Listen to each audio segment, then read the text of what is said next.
Now, don't get me wrong. I'm not saying that you're going to use ChatGPT to replace you entirely and have ChatGPT present for you. We know that that's not possible, right? ChatGPT can come up with speech suggestions, can come up with an example of good speeches. But when it comes to the ultimate delivery, you still have to be the one to deliver your presentation. But how can you use ChatGPT to help you connect better with your audience?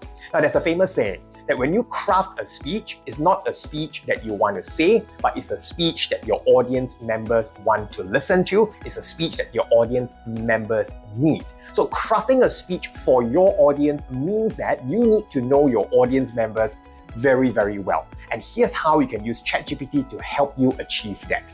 There are 3 general tips that I often love to share with my adult learners anytime they ask me, Darren, how do I make use of AI as a powerful personal assistant to help me connect better with the audience, to help me understand the audience better?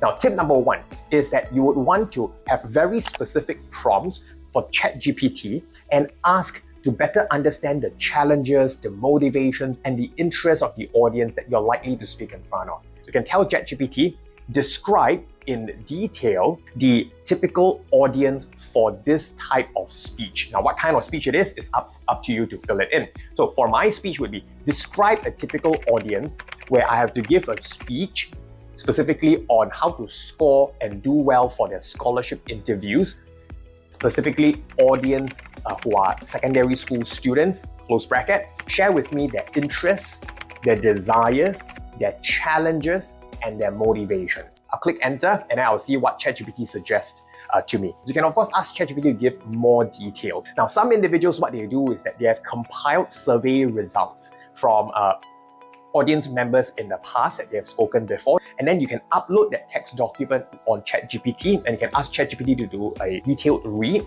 and then come up with the top 3 challenges based on all the survey results. Come up with the top 3 desires based on the survey results. So that's going to be very powerful. Now, the second tip is for ChatGPT to come up with relatable stories and examples for those interests and challenges that we manage to consolidate or crystallize. So the prompt could be, come up with 3 relatable examples and stories so that I can better connect with audience members with challenges such as fearing to speak in front of strangers,